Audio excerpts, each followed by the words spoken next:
on continue notre après-midi avec l'histoire que vous avez vue ce matin avec Amandine en théâtre de marionnettes et avec nos animaux qui veulent tous devenir musiciens. Et ils veulent tous partir dans une ville d'Allemagne qui s'appelle Brême. C'est écrit ici. B-R-E. Ça fait Brême. Brême. Comme Brest. Exact. Même début que Brest. Sauf que là, c'est une ville en Allemagne où il y a un grand orchestre de chambre. Ça veut dire des orchestres d'instruments à cordes, comme quoi?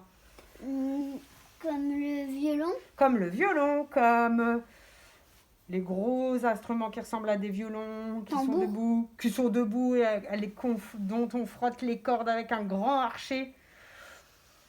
Violoncelle, contrebasse. En tout cas, Brême est réputé pour ça. Bah justement, ce gros instrument à cordes qu'on tient debout.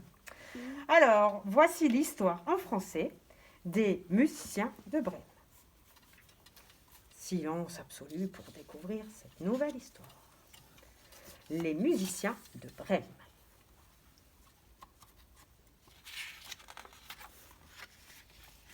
Un pauvre homme vivait dans son village avec son âne. L'âne était si vieux, il avait porté tant de sacs jusqu'au moulin qu'il était épuisé et ne pouvait plus travailler. Son maître lui reprochait sa paresse. L'âne sentait qu'il était de trop. Il préféra se sauver. Il avait entendu dire que dans la ville de Brême en Allemagne, on recherchait des musiciens pour la fanfare. Il se mit en route, satisfait d'avoir trouvé une aussi bonne idée. C'est trop bien l'histoire. Il avait à peine quitté le village qu'il rencontra, couché sur la route, un chien de chasse qui aboyait tristement. « Ouaf, ouaf ! Qu'as-tu donc, mon pauvre chien ? Questionna l'âne. « Ouaf ! Mon maître m'a abandonné parce que je n'ai plus assez de force pour aller à la chasse. Je suis trop vieux. Alors je me suis enfui. Mais qu'est-ce que je vais devenir à présent ?» gémit le chien. « Ouaf ! Je vais à Brême pour rejoindre la fanfare, dit l'âne. Viens avec moi, tu pourrais jouer du tambour. » Le chien, tout heureux d'avoir un ami, s'empressa de suivre l'âne. Ouaf.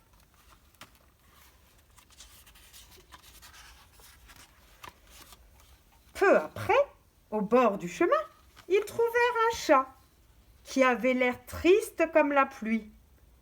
Miaou, miaou. Qu'est-ce qui ne va pas, le chat ? Demanda l'âne. Ma maîtresse veut me noyer parce que je deviens vieux et parce que je préfère ronronner près de la cheminée que de chasser les souris. J'ai réussi à m'échapper, mais que vais-je devenir ? Eh bien, viens donc avec nous jusqu'à Brême. Tu pourras entrer dans la fanfare, proposa l'âne.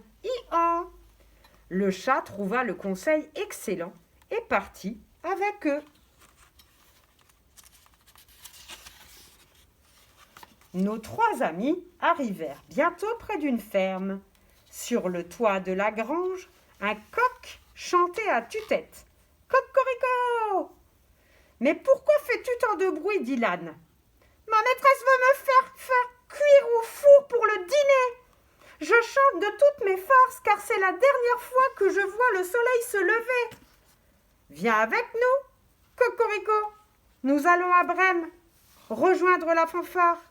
Et de nous quatre, tu parais bien le meilleur chanteur. » Le coq accepta la proposition et les voilà partis, tous ensemble. La route était longue jusqu'à Brême. Les quatre compagnons s'arrêtèrent donc dans la forêt pour y passer la nuit. Ils essayèrent de s'endormir, mais ils étaient bien mal installés. Tout à coup, le coq s'écria « J'aperçois une lumière ! Il doit y avoir une maison. »« Allons-y !» suggéra l'âne. « Nous pourrons peut-être nous abriter. »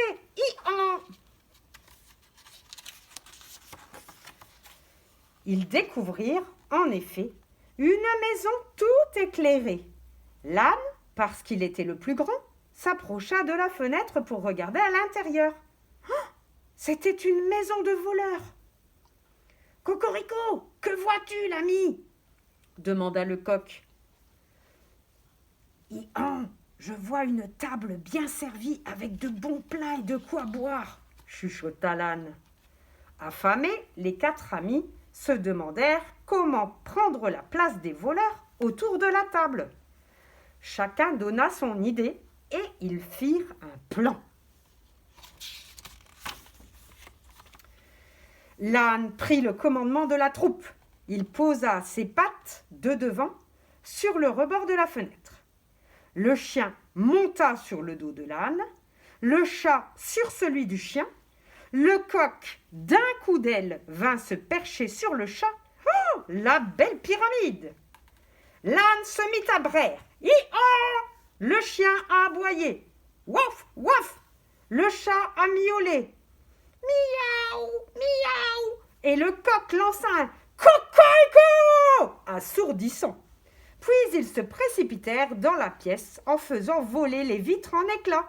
Les voleurs, épouvantés par cette terrible fanfare, s'imaginèrent qu'un fantôme entrait. Ils s'enfuirent à toutes jambes vers la forêt, le plus loin possible de la maison. Alors les 4 amis se mirent à table et mangèrent joyeusement tout ce qu'ils trouvèrent. Lorsque les musiciens eurent terminé, ils éteignirent les lumières et chacun s'installa dans la maison ou dans le jardin pour passer la nuit. Fatigués, ils s'endormirent aussitôt et décidèrent de ne plus aller à Brême. Alors, maintenant que vous avez écouté cette histoire, la prochaine vidéo, on va travailler, comme je l'expliquais ce matin, sur les onomatopées qui représentent les cris des animaux. Rappelez-vous, un âne ne parle pas pareil en allemand et en français. Un coq ne dit pas la même chose en allemand et en français. Ainsi de suite. À tout à l'heure. Préparez ciseaux, feuille de l'âne, feuille des étiquettes lettres et colle. À tout à l'heure.